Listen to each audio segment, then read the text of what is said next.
Need to share the screen here, and there we are. Welcome, everybody. I know this is not Monday, but it is the first day of the stream tonight, this week, however we're doing things.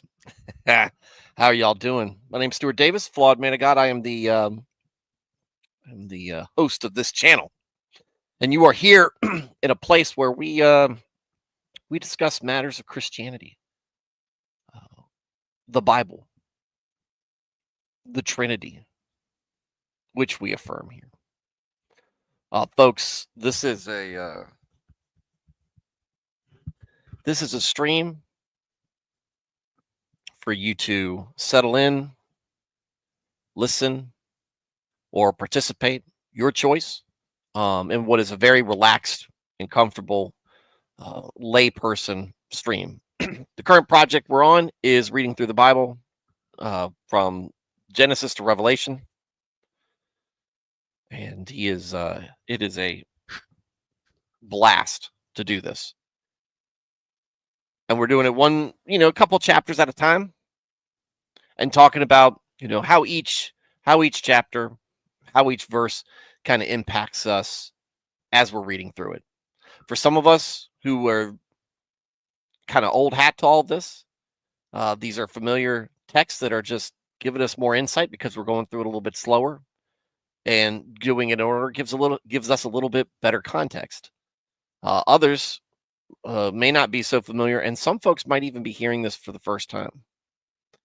But regardless of that, we'd love for you to be part of this channel, be part of this discussion. We are a small group. You can look into the chat and see that we have a good group of folks who are part of the chat, but a small group nonetheless. But we'd love to have you be part of it and be a regular fixture in our discussions. Here we do some small talk. We have some laughs, but again, the main focus is God and His Word. So that's our abbreviated intro to the show. And like I said, please be part of it if you want.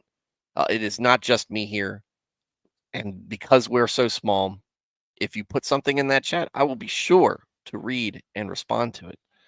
And let's get into it. No stream on Monday. I was playing some church softball. Had some fun doing that. We lost both games. I did get a nice play at the plate, and got a runner out running home. That was a pretty cool play. Got a few hits. Had a blast. And yeah. But what really happened this weekend was Easter.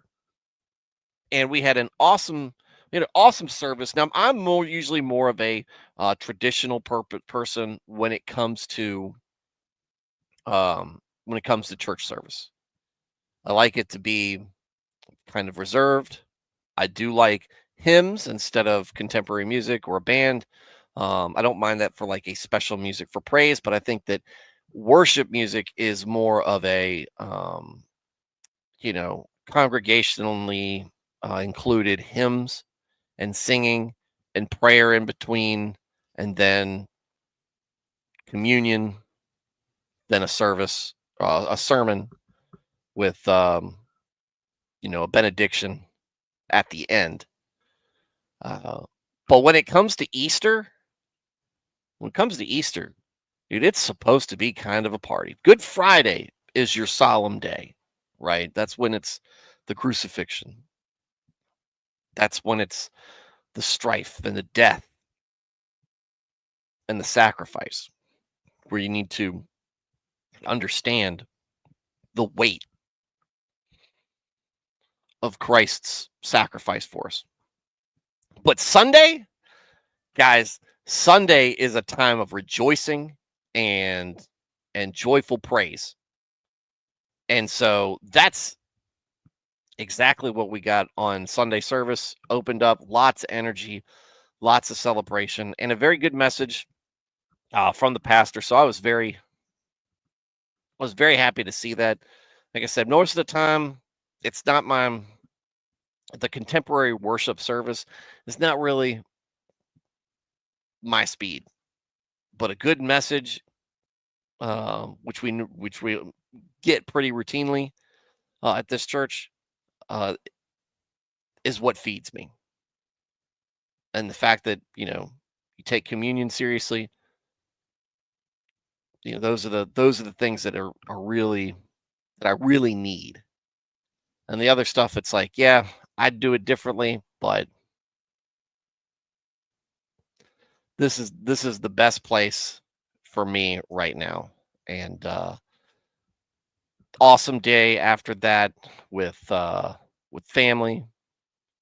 Spent the weekend with friends. Caught a baseball game in Camden Yards. It was a good time.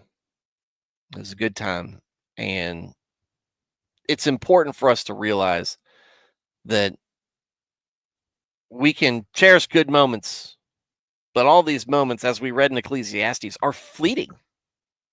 However, because of Christ's sacrifice, because of God's forgiveness, because of our redemption, right, and that gift from God, um,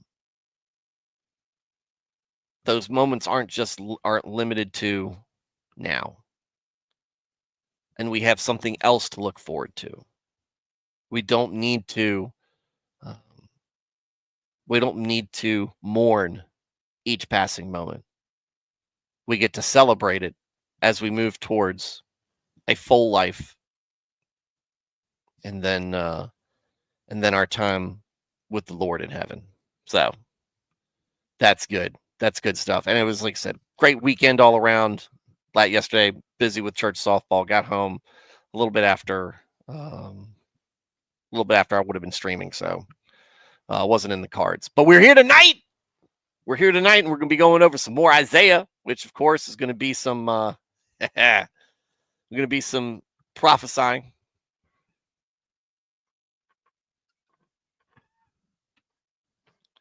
And it's not going to be good for the cities that are prophesied about.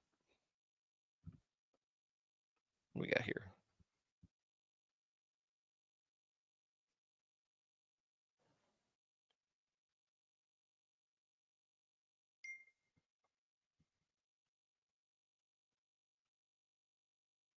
Anyway,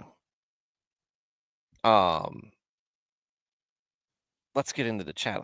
Tell me, guys, how y'all's Easter weekend went. Alex Moore with a what is this supposed to be, Alex? What's going on? Thad the Man is here as well. Evening all. Draft this weekend. Pope has died. Oh yeah. You'd think I'd catch on to this as well, because I've been talking about this a little bit with some friends. The Pope did pass away after Easter, which agree with the Pope or not, interesting time to hang it up and go home. But we pray that whether you agree with what he did or not, that he got himself right with the Lord. And we want to pray that the Catholic Church is blessed with godly leadership in their next pope, and that they can go forth and I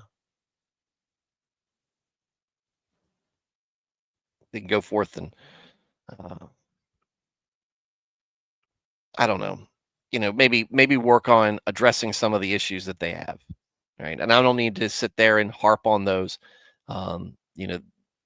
It's for the Catholics to fix the Catholic Church, and not for me to nitpick, because certainly non-denominationals, we have our own issues to address. Matt Felty, what's going on, sir? Veritex said, "Ugh, 2 rough weeks in a row." Sorry to hear that, buddy. And yeah, I caught only a little bit of news on the I-81 accident. I did hear that the roads were closed for a long time, but I did not know that there were any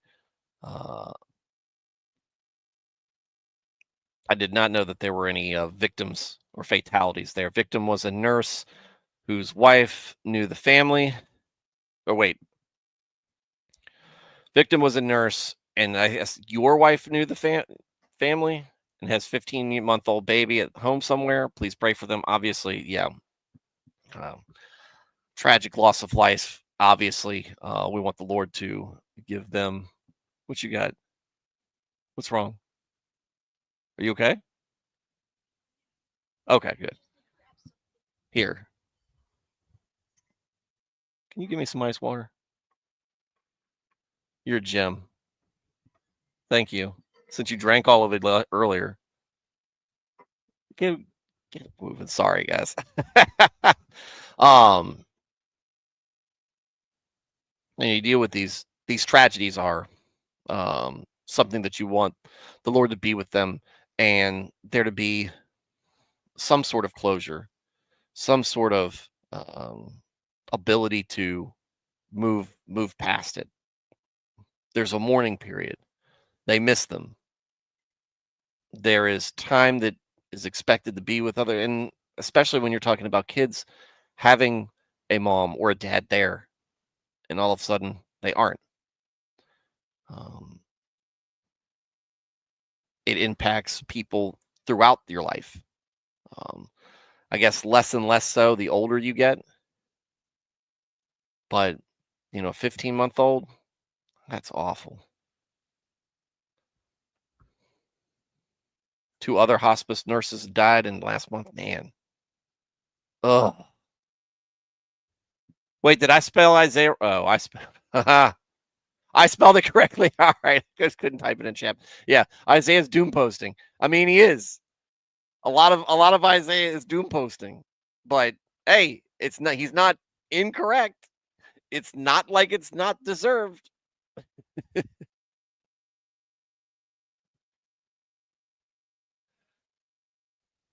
Ooh, Nernath, a pope from Argentina who was 88. Stop. Allegedly, the nurse was ejected from the vehicle. Man, you just hope it was fast, right? And mm,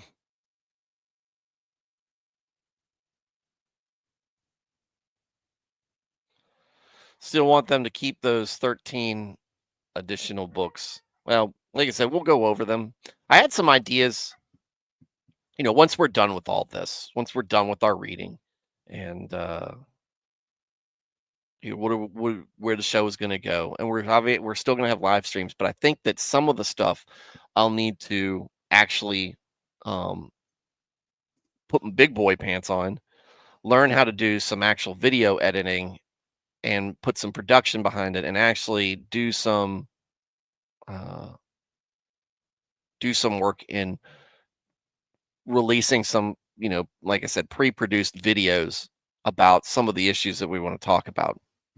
I was talking with Chaco for a long time last night about communion, the Eucharist, real presence, transubstantiation, and the differences between, him as a Catholic who believes in the real presence, and me who believes that communion is to be taken symbolically. Whether there's real presence or not is not something I know about, and I leave it to God to figure that out. But I don't think that there is a priest needed to consecrate it uh, either way. And we're just looking at the way we look at scripture and the way we interpret it, and there's differences in that whole situation. But one of the things I'd love to do things like, hey, how do the different denominations and sects of Christianity believe in things like communion and Eucharist as a sacrament, and stuff like that, and go in and kind of get some information from each people that I've come to know and network with doing this show, and just get that down and just present it in a video with some stuff to look at, a lot of sources, and kind of just present it in as a neutral manner as possible, so that when you listen to it or watch it, you can say, okay, he's just presenting the facts, and maybe do, where do I land on stuff, on things, on why, go from there. So, um, but yeah, and Veritex, you know, obviously, I'm sure your wife's a little shaken up, so just be there for her. Pray for her. Keep that family in your prayers. Obviously, it's just sad, and there's not really a whole lot of words that you can use to address stuff like that. It's kind of like when what happened with Porcupine and his family. It's tragic, and you try to put words on into it, and everything feels cheap. So, it's for me, it's just like, hey, we feel for you. Let's take it to prayer, and let God hear the feelings that we can't put into words, as what we offer to Him on behalf of the people affected. All right. With that said, we are going to get into some reading. We are in Isaiah. We are still in the first part of Isaiah. Hold on a second.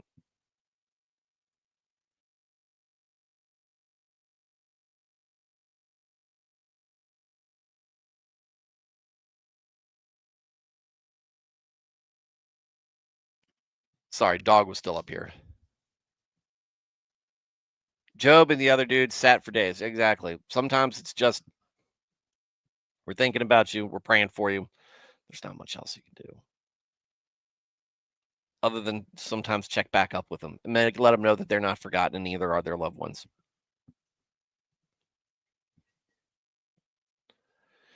Anyway, so we're still in the first part of Isaiah, and there's been a couple of chapters of hope laid out there, but for the most part, Isaiah is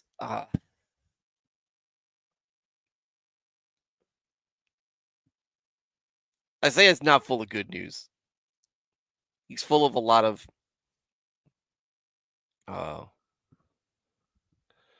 doom, judgment, gnashing of teeth, wrath of God, stuff. And it started off mostly directed at the Israelites.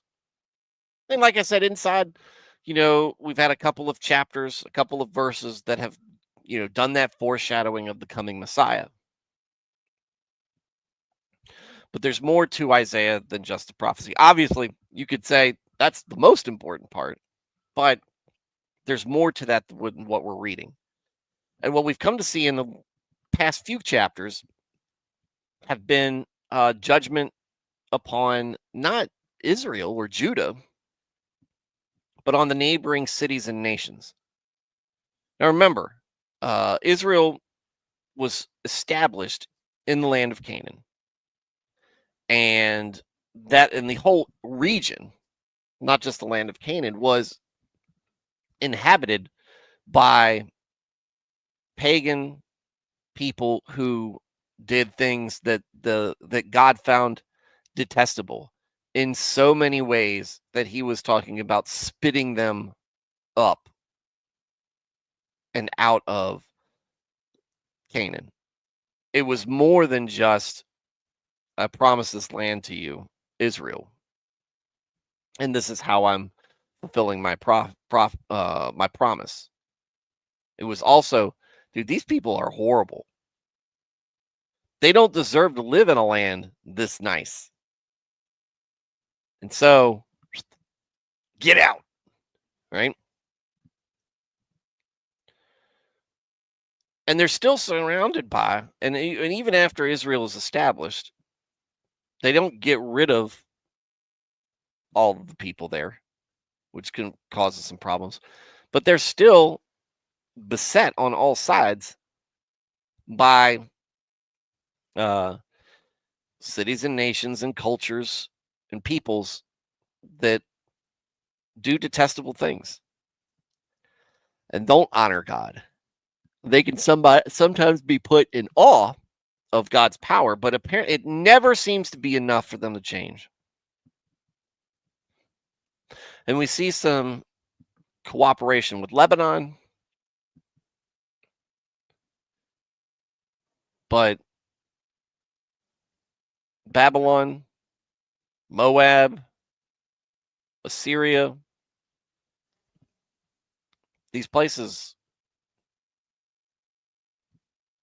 and even, at this point, really, when Isaiah is talking, he's not even referring to Israel and the two kingdoms by that name. He's oftentimes referring to it as Samaria, which I got to give you a clue that they're not in God's good graces.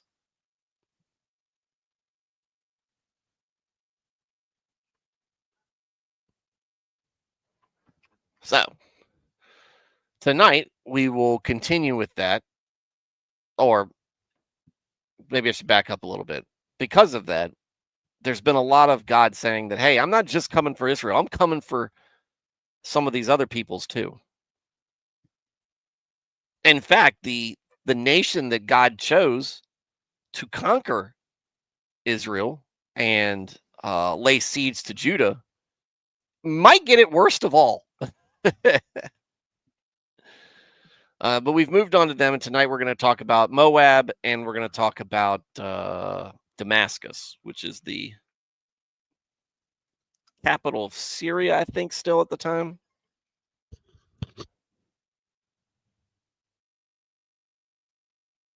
Maybe it's a city-state, maybe it's Assyria, I can't remember. What am I, a professional?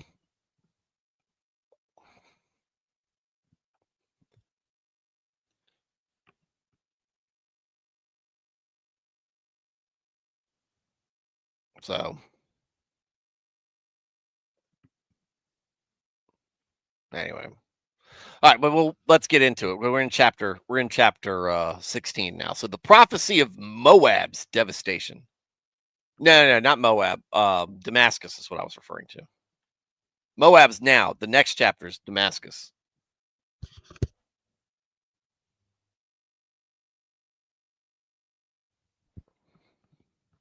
Prophecy of Moab's devastation.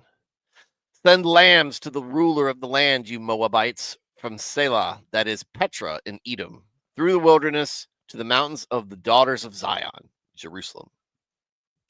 For like wandering birds or scattered nestlings, the daughters of Moab will be at the fords of the river Arnon.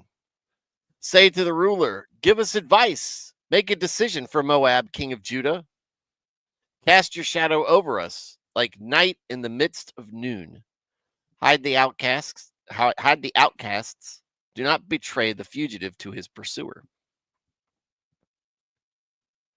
Let our outcasts of Moab live among you. Be a sheltered hiding place to them from the destroyer. For the extortioner has come to an end. Destruction has ceased. Oppressors who trample men have completely disappeared from the land. A throne will be established in loving kindness, and one will sit on it in faithfulness in the tent. Dynasty family of David, judging and seeking justice, being prompt to do righteousness.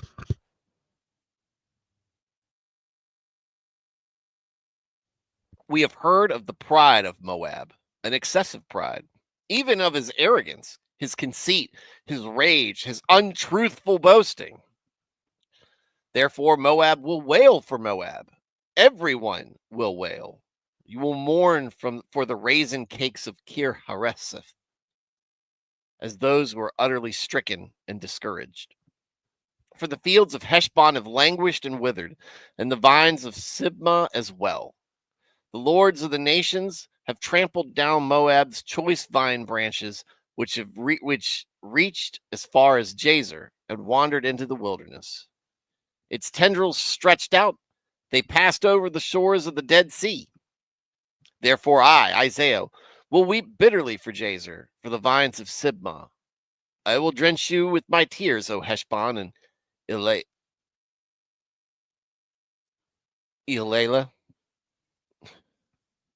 For the war cry of the enemy has fallen on your summer fruits and your harvest. Gladness and joy are taken away from the fruitful field.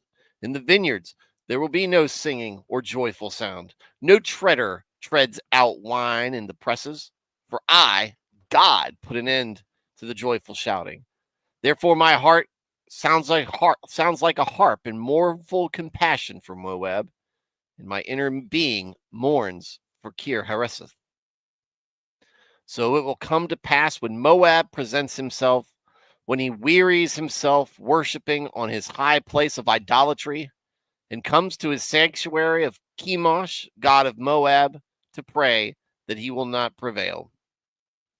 This is the word which the Lord spoke earlier concerning Moab, when Moab's pride and resistance to God were first known.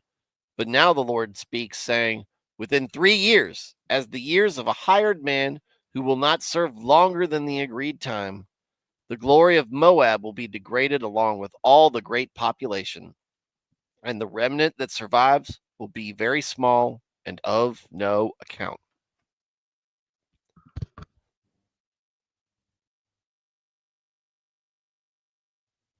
That was all one section.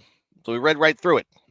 Now, the very first verse has a footnote attached to it. Send lambs to the ruler of the land, you Moabites. He's talking about sending them through the wilderness to the mountains of the daughters of Zion, which is Jerusalem. The footnote says, as King Mesha sent 100,000 lambs each year to King Ahab of Israel, and we know Ahab, not a good guy. So now the Moabites are advised to win the king's favor and protection by diverting their tribute to the king in Jerusalem as an acknowledgement of subjection. So, subjection? Subservience? I don't know. It says subjection. Who am I to argue? But basically what it sounds like is like, look, you used to send tribute with lambs, but you used to send your tribute and your symbol of being kind of under Israel's thumb to Israel. You need to send that to Jerusalem, to Judah, right? You need to do that instead. Why? Well, he's going to get into it a little bit. For like wandering birds or scattered nestlings, the daughters of Moab will be at the fords of the river Arnon. Give us advice, make a decision for Moab, cast your shadow over us. It's basically crying out. And take our refugees. Be a sheltered hiding place to them from the destroyer, for the extortioner has come to an end. Destruction has ceased. Oppressors who trample men have completely disappeared from the land.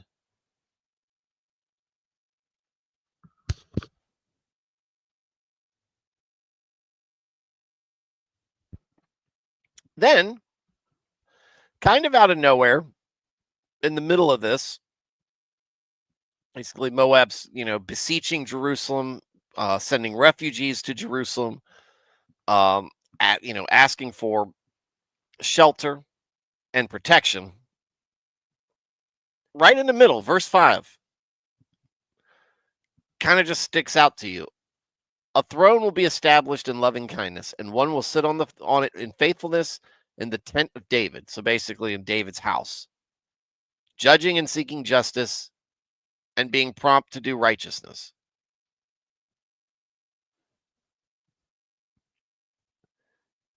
It's kind of out of place, and maybe it's there because the intention here is to make it pop out. I mean, what do you guys think that means? Who do you think that verse is talking about? Jesus?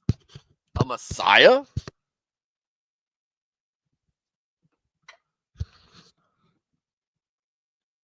Throne is, we're talking about an established throne. Loving kindness, Mercy, verse 5, Veritex. Love, thrones established. It's established in loving kindness. So you're thinking grace, mercy. Highlight the verse. I'll highlight it in yellow. No, they make me want to log in. Stop it.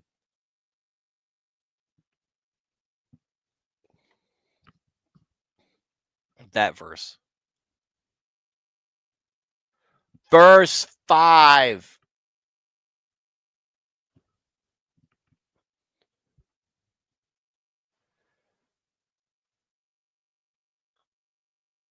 Again, established throne, the loving kindness.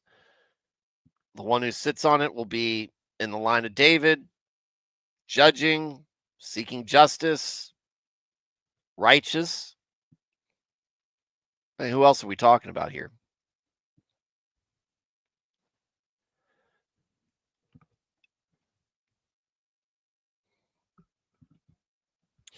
Could we possibly be thinking of Josiah, or maybe sooner like Hezekiah? This seems a little bit more ominous,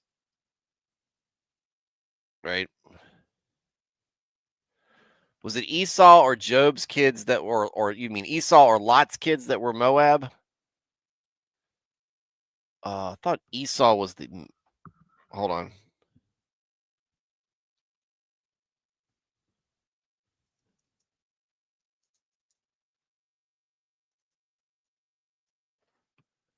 Let's look. Yeah, I thought that was Moab.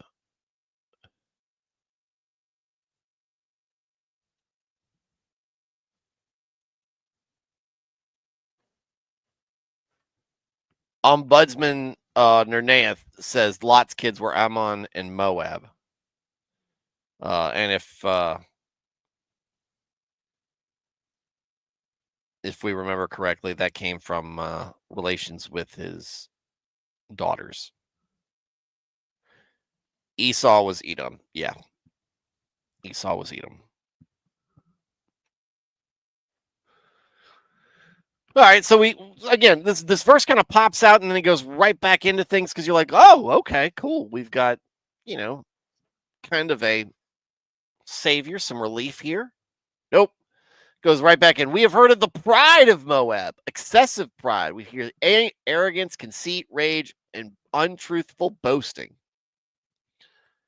Well, those don't describe anybody you really particularly would care for. They sound like accusations, allegations, and Moab's not beating them. Moab will wail for Moab because basically it's going to suck, right? You have been blessed with your own pretty fertile land. Right? It's not as great as Israel, not as great as the promised land, but it's good enough, right? So you've got places that people think are nice.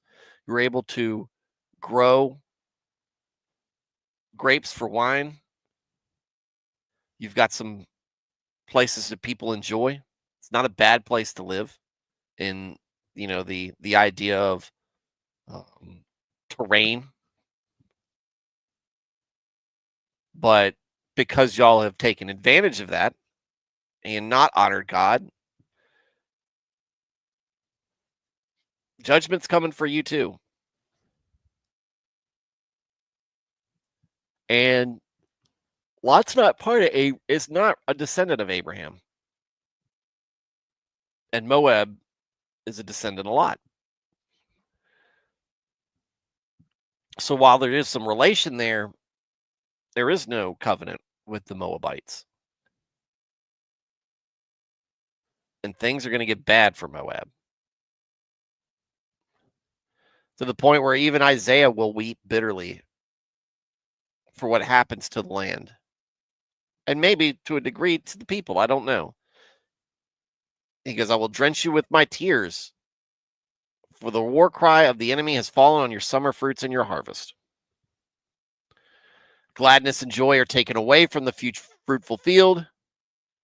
The vineyards have no singing or joyful sound, no wine, for God put an end to the joyful shouting. That's very overt and abrupt. Mournful compassion.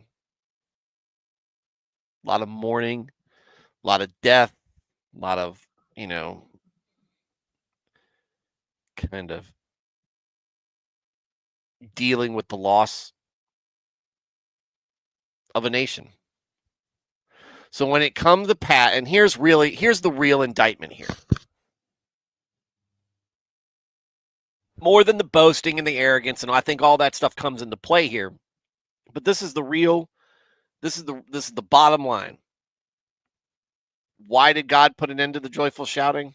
It will come to pass when Moab presents himself, when he wearies himself worshiping on his high place of idolatry, and comes to his sanctuary of Chemosh, god of Moab, to pray that he will not prevail. The false gods. The false gods again. It gets everybody in so much trouble. And again, it's not like you don't have signs.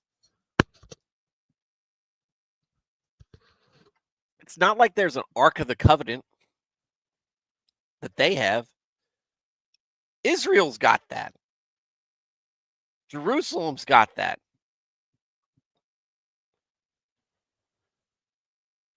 It's insane to think about. They're like, yeah, they're pretty powerful, but we like our clearly less powerful being. We'll worship them instead. They're more fun. Okay. Bold strategy, Cotton. And then it closes, and this is the word which the Lord spoke earlier concerning Moab, when Moab's pride and resistance to God were first known. But the Lord spake, saying, within 3 years, as the years of a hired man, the glory of Moab will be degraded along with all the great population, and the remnant will be very small.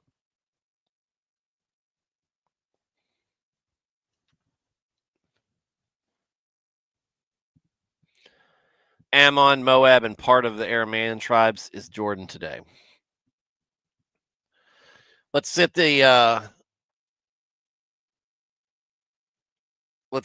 footnote at the very end. So we had the first verse had a footnote, and the last verse has a footnote.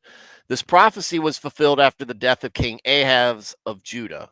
About the 3rd year of King Hezekiah's reign, Moab was not left completely without population at this time. There was still a remnant.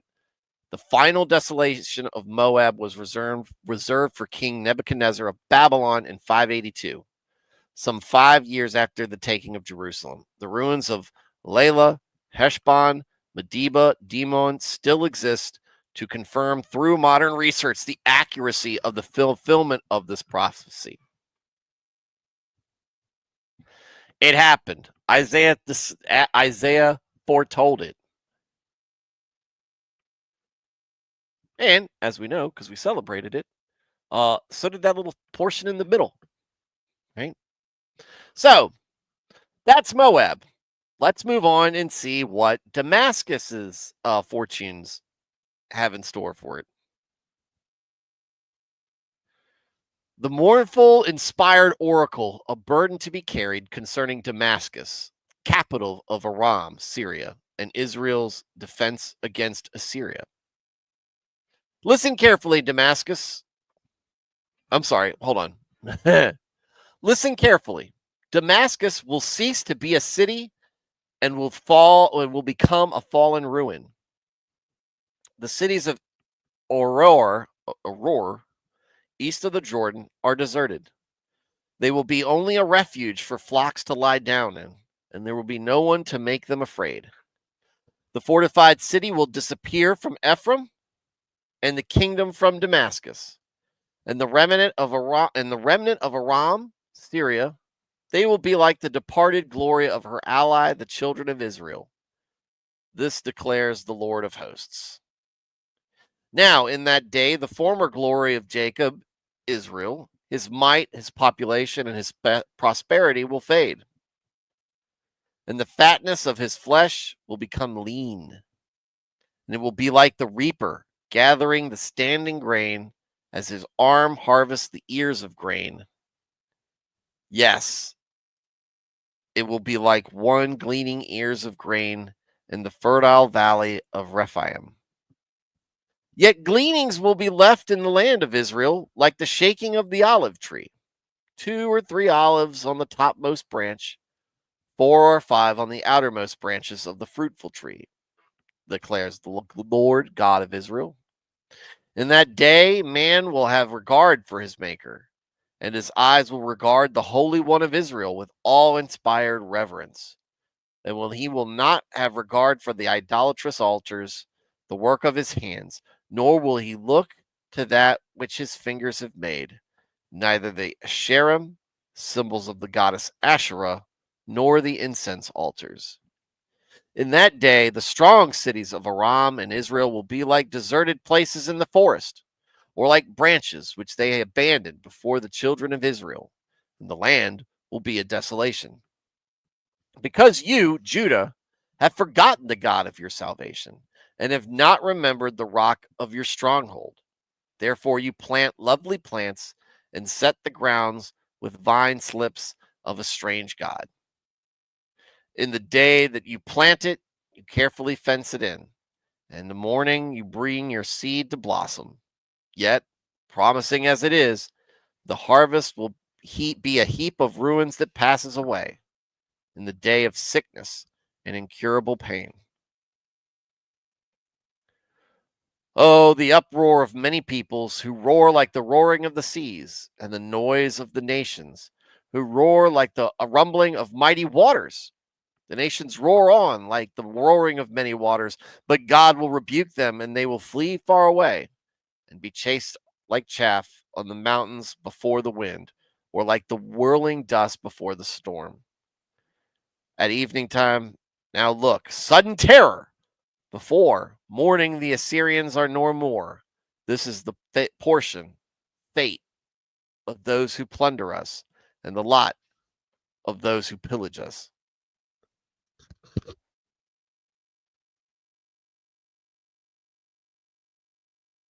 Sorry, folks, I'm really thirsty tonight.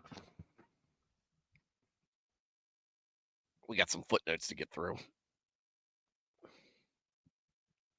Let's see. Struck because of warfare. Ouch. Ammon, Moab, part of we saw read that. Aram, was that where Abraham came out of? Was it Padan Aram? I thought it was Ur. It isn't Ur in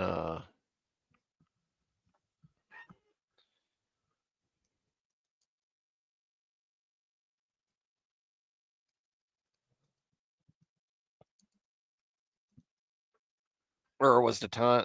I thought Ur was in Iran. Oh no, Ur of the Chaldeans. That puts him in Iraq. Ur Kasdim. Yeah, Abraham's original home is identified as Ur of the Chaldees, a city in southern Mesopotamia, now located in Iraq. According to the biblical book of Genesis. Then settled in Haran.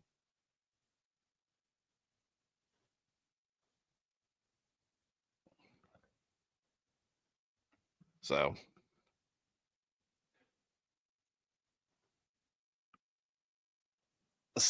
Aram was a group of small but Haran is later, but originally basically Iraq.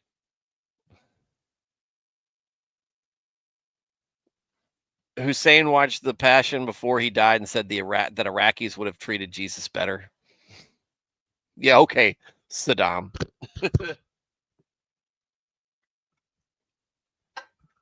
I don't know if he's trying to that he was cracking a joke.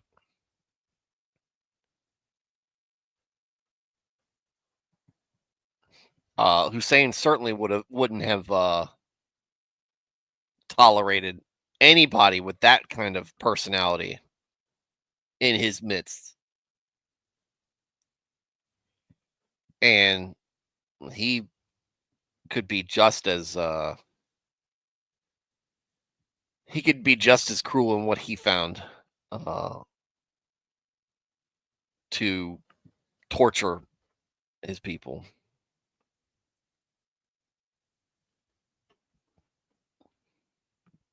All right, so let's get into the mournful inspired oracle, burden to be carried. So we've heard that in the footnotes before. Urgent message, prophet is under compulsion. Look, God said, make sure you pass this on, right? And it starts off pretty much. There's no real preamble to this. Look, listen carefully. That's your preamble. Pay attention to what I got to say. It's important. Damascus is going to be ruined. Cease to be a city. And they're talking about cities east of the Jordan are deserted. Only a refuge for basically flocks of sheep. And there won't even be any predators or people to scare them. Fortified city will disappear in Ephraim, which you know is on that side of the Jordan. Kingdom of Damascus, like everything's fallen down, right? It's all coming apart. Now, in that day, the former glory of Jacob will fade, and the fatness of this flesh will become lean. This sounds like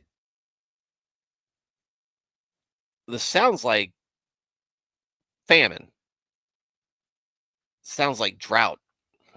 We have a footnote in there. No. Oh, another footnote really until later, close to the end. Oh no, we got one here. It's idolatrous ardor, but it doesn't talk about it. Okay, that's what it kind of sounds like, and it will be like the reaper gathering the standing grain as his arm harvests the ears of grain. If we're talking about, the fertility of the land, and if we're talking about, produce and agriculture, it seems like he's pointing at famine. Yet the gleanings will be left in the hand of Israel, like the shaking of the olive tree, 2 or 3 olives from the topmost branch, 4 or 5 from the fruitful tree. Really, Israel is going to be the only thing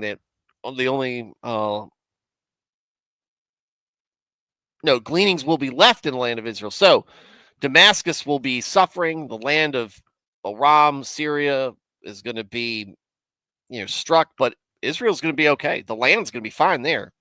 But you guys, y'all are screwed.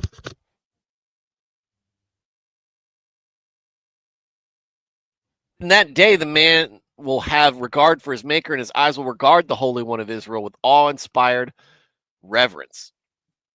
And, this is talking about now you're going to walk away from this stuff. You're going to pay attention to God. And it said the Holy One of Israel, we're kind of thinking, is this another reference to Christ? But I don't have a footnote or anything. These verses kind of pop out in the middle of nowhere, and it's odd. It's not a whole lot of subtlety to it. But then he said he will not have regard for idolatrous altars, the work of his hands. He's going to, throw out the Asherah poles and incense altars. All the stuff that he has put in front of God, he's going to push aside.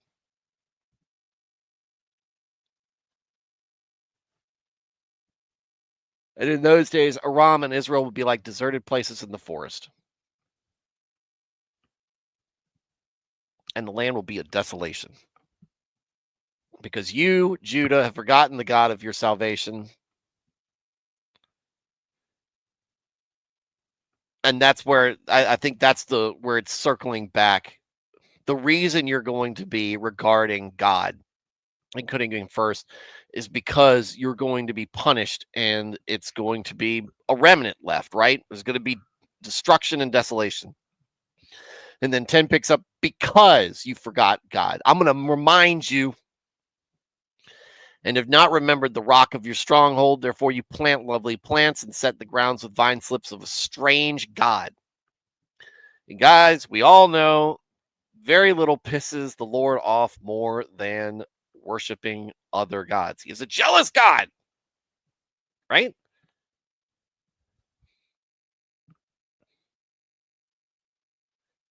In the day that you plant it, you carefully fence it in, and in the morning you bring your seed to blossom. Yet, promising as it is, the harvest will be a heap of ruins that passes away. You're going to do all you can to nurture it, to grow it, to love on it, but you're not getting anything but crap out of it. Sickness and incurable pain. And though the people will wail and roar so that it sounds like mighty waters, God will rebuke them and they will flee away and chase like chaff on the mountainside before the wind. Man, we've heard references to chaff before, or like whistling dust before the snow. So you can cry out, you can wail, you can shake your fists at God or whatever, make all the noise you want to make. God's gonna cast you aside. Look now, sudden terror before morning. The Assyrians are no more. This is the portion of those who plunder us and the lot of those who pillage us. So the last footnote at the end is 17:14. So the fulfillment of this prophecy is found in Isaiah 37:36, following the repetition of the prophecy first recorded in 2 Kings 19. Just when an overwhelming victory by the Assyrian Sennacherib seemed inevitable, during a single night, 185,000 of his army died, and Judah was spared, as the Lord through Isaiah had promised.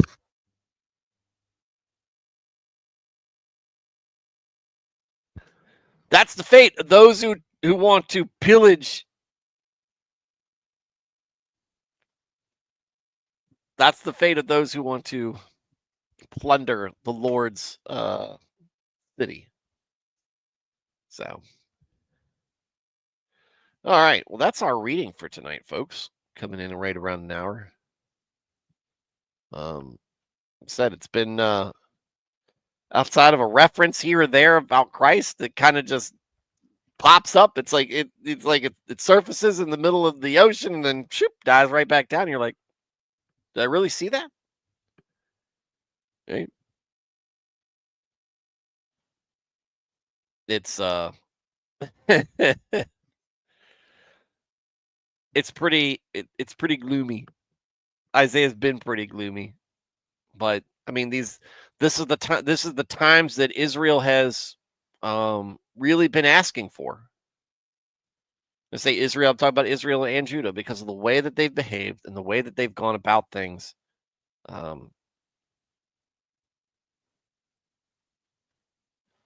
They've pretty much compelled God, not really compelled because you can't make them, but really made it evident that they need a bit of a beating. But if God is going to punish them, he might as well punish the others as well. And so we're seeing the punishment for the others. It almost seems like, you're the kids, and the favorite son is finally getting held accountable for all the things he was doing that everybody else is getting in trouble for.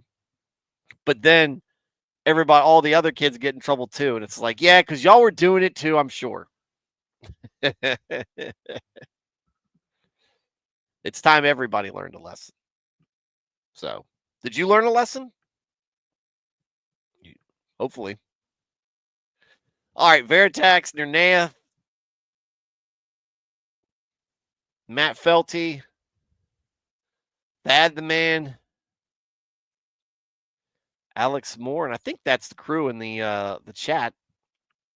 The Carl we know and love did like my Facebook post, so that's good. Thank you guys. Thank you for being part of the show. Look, I really hope you guys had a great Easter weekend. That y'all were able to praise the Lord, thank Him, and celebrate this gift that He's given us. Look, somebody gives you it. It's important to understand the sacrifice that goes behind service and gifts that are given to you. But somebody gives you a gift, they want you to be happy for it too. Like I said, if you're going to have a party, Easter's really the time to do it. So, I hope y'all enjoyed that time, and not just you guys, but I mention you guys specifically because y'all are part of the show, and your input, even if it's just a hello, is welcome, and it's encouraging. Also, to the same applies as far as the well wishes to everybody who's watching the stream, who is maybe not wanting to participate and maybe not be able to. And all you folks who are catching this on replay as well. I want to hear from you guys. I want to see you guys live. But I'm thankful you guys are tuning in. Live or in replay, in the chat, or just listening, doesn't matter. All you guys are great. And I'm glad you're spending this time with me. We should be streaming tomorrow night. And in the meantime, good night. God bless.